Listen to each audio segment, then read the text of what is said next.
अस्सलाम वालेकुम। CS001 assignment number 1 का सोल्यूशन सेमेस्टर आपका फॉल 2025 है। टोटल मार्क्स असाइनमेंट के 20 है और ड्यू डेट जो असाइनमेंट की वो 14 नवंबर 2025 है। आज की इस वीडियो में आपके साथ सोल्यूशन शेयर करने वाला हूँ। सोल्यूशन को सॉल्व करने से पहले रूल्स फॉर मार्किंग जो है ना वो लाजमी रीड किया करें, क्योंकि सारे असाइनमेंट जो है ना वो आपके रूल्स फॉर मार्किंग के ऊपर भी बेस करती है। बेशक आपका सोल्यूशन ठीक हो, लेकिन अगर आपके रूल्स फॉर मार्किंग यानी अगर आपका पैटर्न ठीक नहीं होगा उसके रूल्स के मुताबिक, तो आपके नंबर जो है ना वो कटिंग हो सकते हैं।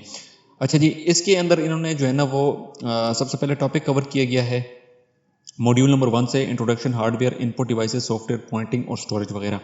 असाइनमेंट आपने MS वर्ल्ड के फॉर्मेट के अंदर सबमिट करवानी है, न्यू फाइल बनानी है MS वर्ल्ड में, और सबसे ऊपर टॉप पे आपने असाइनमेंट नंबर 1 लिखना है, नीचे सब्जेक्ट का नाम और कोड लिख के लेफ्ट साइड पे आप जो है ना वो VU की ID और डेट मेंशन कर दे नीचे।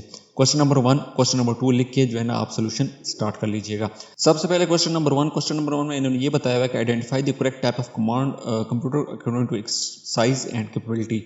यानी आपने क्या करना है, आपने आइडेंटिफाई करना है जो आपको कंप्यूटर टाइप्स दिए गए, आपने बताना है क्या ये माइक्रो है, मिनी कंप्यूटर या मेन फ्रेम है। तो आपने इन तमाम जो टाइप्स हैं इनको 5 के 5 टाइप्स बताने आपने कि ये कौन से हैं। इसके अलावा क्वेश्चन नंबर 2 में बताया गया है कि identify the type of the memory, primary, secondary और कैशे, यानी for each item in list below. आपने बताना है कि मेमोरी साइज डिवाइसेस जो है ना ये सारी डिवाइसेस कौन सी है, प्राइमरी है, सेकेंडरी है या फिर कैशे है। तो सबसे पहले क्वेश्चन नंबर 1 आपने करना क्या है, क्वेश्चन नंबर 1 लिखना है। क्वेश्चन ये वाला कॉपी करके न्यू फाइल जो आपने बनाई होगी उसके अंदर पेस्ट कर देना है। ये टेबल पे एक दफ़ा क्लिक करेंगे तो ये देखिए एरो से बना हुआ आ रहा है, तो इसको क्लिक करके आपने टेबल को कॉपी करके वहाँ पेस्ट कर लेना है, तो ईजी हो जाएंगे। सबसे पहली चीज़, अच्छा जी, डेस्कटॉप पीसी। डेस्कटॉप पीसी क्या होते हैं, क्या ये माइक्रो कंप्यूटर है, मिनी कंप्यूटर या मेन फ्रेम? ठीक है, तो सबसे पहले हम स्टडी करने वाले डेस्कटॉप कंप्यूटर। ये ऐसे कंप्यूटर होते हैं जो एक सिंगल यूज़र के लिए डिज़ाइन किए जाते हैं। किस तरह, मतलब ये घरों और ऑफिस में ज़्यादातर यूज़ होते हैं। इनमें मॉनिटर, कीबोर्ड, CPU और माउस वगैरह शामिल होते हैं। अब इनका पर्पस क्या होता है, कंप्यूटर का पर्सनल यूज़ के लिए होता है, इंटरनेट वर्क प्रोसेसिंग काम करने के लिए, उसके बाद गेमिंग वगैरह के लिए। तो ये हमारे पास क्या है, माइक्रो कंप्यूटर है। तो इसको हमें यस कर देना है, बाकी यहाँ पर आपने डैश डैश लगा देने हैं। Next, IBM Z series. IBM Z series कौन से कंप्यूटर होते हैं? ये बड़े और पावरफुल कंप्यूटर होते हैं जो एक टाइम में 1000 या फिर उससे ज़्यादा जो है ना वो यूज़र्स को एक साथ हैंडल करते हैं। ठीक है, ये बैंक्स, एयरलाइन के अंदर, गवर्नमेंट ऑफिसेज में ज़्यादातर इस्तेमाल होते हैं। ये बहुत एक्सपेंसिव होते हैं और रिलायबल भी होते हैं। मिसाल के तौर पर इसमें IBM Z सीरीज़ में Z16, 15, 14 ये मॉडल उसके आते हैं। तो ये हमारे पास कौन सी कैटेगरी में है, ये हमारे पास मेन फ्रेम के अंदर है। उसके बाद नेक्स्ट हमारे पास आता है जी टैबलेट। टैबलेट तो सबको पता ही है, टैबलेट हमारे पास माइक्रो उसमें आते हैं। उसके बाद सर्वर। सर्वर हमारे पास किस चीज़ में आता है? सर्वर बेसिकली नाम से ही जाहिर हो रहा है कि ये जो है ना मीडियम साइज़ का कंप्यूटर होते हैं जो नेटवर्क के अंदर दूसरे कंप्यूटर को डेटा या सर्विसेज देते हैं। ये माइक्रो कंप्यूटर जो होते हैं ना उससे पावरफुल होते हैं, लेकिन मेन फ्रेम कंप्यूटर से जो है ना छोटे होते हैं। तो दरमियान में हमारे पास मिनी कंप्यूटर, तो ये इसका पार्ट है।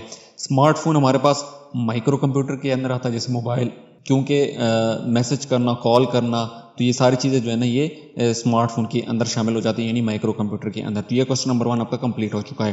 Question number 2, identify the memory of, यानी आपने आइडेंटिफाई करनी मेमोरी प्राइमरी है, स्टोरेज है या फिर सेकेंडरी है। तो सबसे पहली चीज़ हमारे पास जी रैम। इन्होंने मेंशन किया हुआ है प्राइमरी मेमोरी आपकी, बाकाया दोनों चीज़ों को उन्होंने डैश में।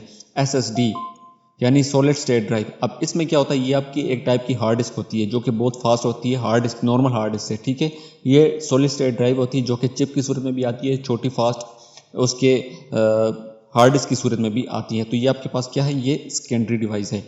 उसके बाद पेन ड्राइव। पेन ड्राइव मतलब USB वगैरह, ये कार्ड रीडर वगैरह, कार्ड वगैरह, ये तमाम के तमाम आपके पास सेकेंडरी स्टोरेज के अंदर आती हैं। Cache memory. अब कैशे मेमोरी नाम से ही जाहिर है, कैशे मेमोरी कौन सी मेमोरी होती है, ये बहुत फास्ट मेमोरी होती है जो CPU और RAM के बीच में होती है। ठीक है, इसका काम क्या होता है, CPU फ्रीक्वेंसी यूज, यानी कहते किसको करता है, डेटा कैशे से डायरेक्टली एक्सेस करता है ताकि स्पीड जो है ना वो बढ़ सके। साइज़ छोटा होता है KB MB के अंदर, लेकिन काम इसका बहुत फास्ट होता है। अगर आप माई कंप्यूटर के अंदर जाएंगे, प्रोसेसर के अंदर जाएंगे, तो वहाँ पर आपको शो करेंगे L1, L2, L3 कितने जो है ना कैशे आपके सिस्टम की है। तो ये आपके पास कैशे में आता है। ठीक है, उसके पास रोम। उसके बाद रोम। रोम आपके पास क्या है, रोम आपका प्राइमरी स्टोरेज है जो कि नॉन वॉलेटाइल है, और ये जो है ना स्टोर करता है किसको, फिर्मवेयर सेटअप्स को और स्टार्टअप इंस्ट्रक्शंस को। तो ये आपके पास क्या है, ये आपके पास प्राइमरी में आता है। फ्लश मेमोरी क्या होती है? ये आपकी एक टाइप की मेमोरी होती है। किस टाइप की? जब पावर ऑफ हो जाता है ना किसी भी सिस्टम या उसका लैपटॉप का, तो क्या होता है, पावर ऑफ होने के बाद भी डेटा आपका जो है ना वो डिलीट नहीं होता। यानी ये मेमोरी इलेक्ट्रॉनिक चिप से बनी होती है और डेटा को जो है ना वो इलेक्ट्रिकली इरेज और जो है री राइट जो है ना वो करती है। तो ये इसका फ्लैश मेमोरी का काम है। तो बेसिकली ये काम क्या करती है? ये जब आपके पावर ऑफ होने के बाद भी लाइट नहीं जाती है, क्या करती है? डेटा को सेफ रखती है। तो ये आपके पास सेकेंडरी में आती है। तो ये इसका करेक्ट जो है ना वो आंसर है। अगर आपको सोल्यूशन फाइल चाहिए तो हमारी जो है ना वो एप्लीकेशन को डाउनलोड कर ले प्ले स्टोर से। एंड्रॉइड में जाएंगे, वीडियो एक्सपर्ट सोल्यूशन लिखना है, डाउनलोड करें, रिव्यू भी दे और असाइनमेंट में जाकर आप अपनी फाइल डाउनलोड कर सकते हैं बनी बनाई।